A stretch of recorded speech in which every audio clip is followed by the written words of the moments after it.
Hey everyone, in this module we're going to be talking about IEP development and the transition ages. We're going to be looking at some state and national resources and also some more great peer-reviewed articles to support transition. And this time we're going to dig deeper into functional life skills, some social skills, and vocational skills.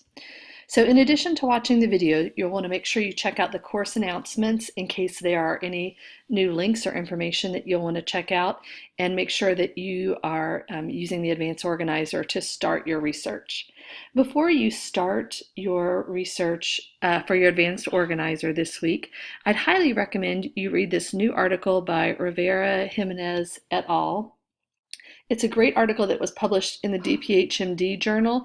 DPHMD is one of the subdivisions of the Council for Exceptional Children, and it's the division that specifically addresses students with moderate to severe disabilities. So it's a nice subgroup. And I'd highly recommend, if you haven't already joined, consider becoming a member of the Council for Exceptional Children and look at some of the subdivisions. I'm a member of the DPHMD group and also CCBD, which is the division for students with emotional behavioral disabilities. They've got excellent peer-reviewed journals with the latest research-based strategies. It's also a great way to connect with other experts in the field, the latest researchers, teachers, and leaders. So it's a great place to go. If you want to learn more about the Council for Exceptional Children, or CEC, there's a link here, and this is one of the articles in DPHMD's latest journal. I thought the article was fantastic because it addresses students with intellectual disability. And when I'm looking at students with intellectual disability, that's not only a category that is served by teachers who have their MSD license, but also as an LBD teacher, I worked in classrooms that were categorized MMD, or for students with mild to moderate disabilities, and many of my students had intellectual disabilities. So this article does a great job of looking at culturally and linguistically responsive strategies to support academic and post-secondary outcomes for students with intellectual disability. And I love the framework that they use. They combined a lot of the research that's out there now and kind of came up with their own take on the strategies that we should be using to support students. And as you scroll through the article, they've got a great visual representation that to me really summed up what we need to be doing to improve the outcomes for our students.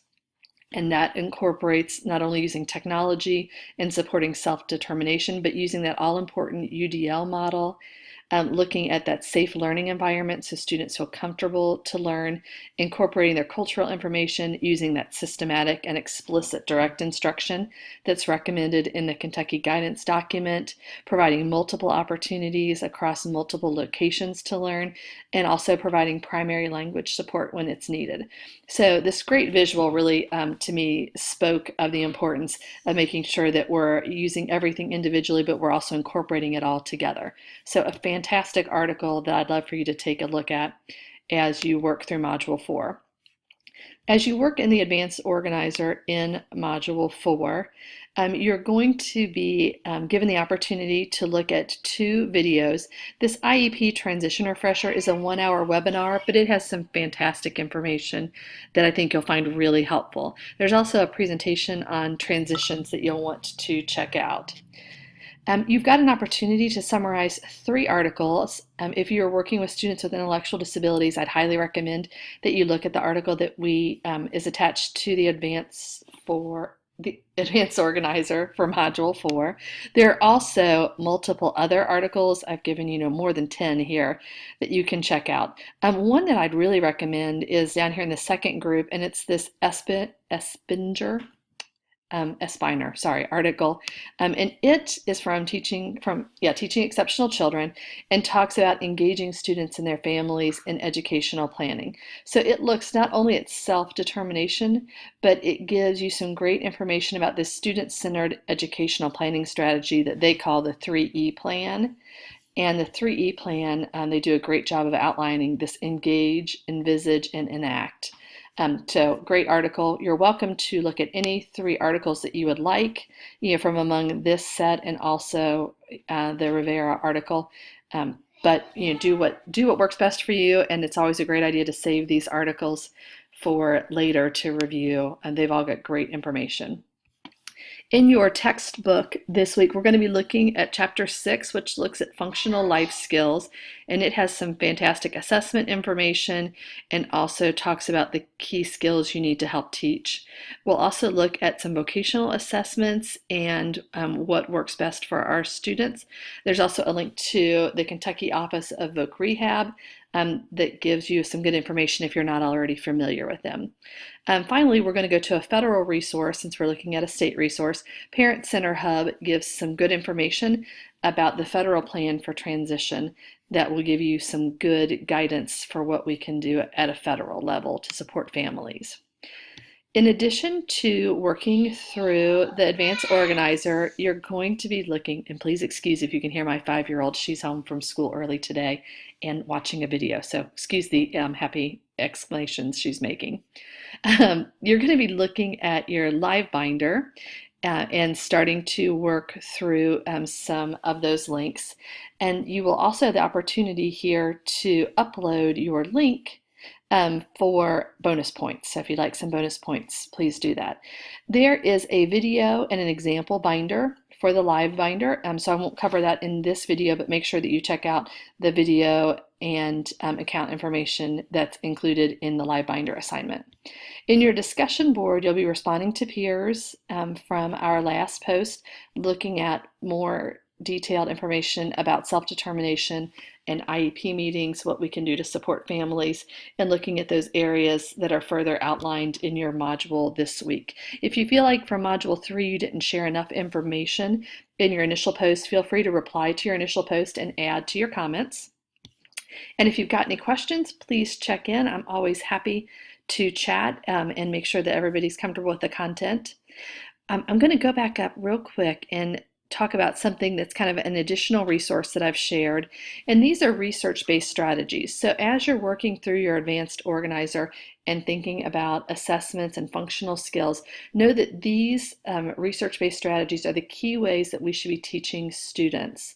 And I've uploaded 2 different versions of a Marzano handout. Marzano's high yield strategies are fantastic, and I think these 2 handouts actually do a nice job of reminding us that there are different ways to present information to students that are easier to understand. So this very simple, straightforward, black and white information, it's good. It tells you everything you really need to know about Marzano's high yield strategies. However, when I am looking to learn more, I learn better this way, and it might just be me, but this handout to me is so much more helpful, and I think it's all in the layout.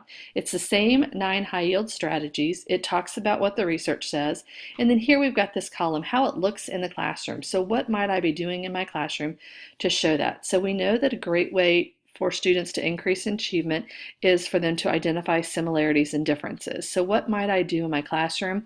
I could use a thinking map, a T-chart, a Venn diagram. We could classify, use analogies, use cause and effect links, do a compare and contrast organizer.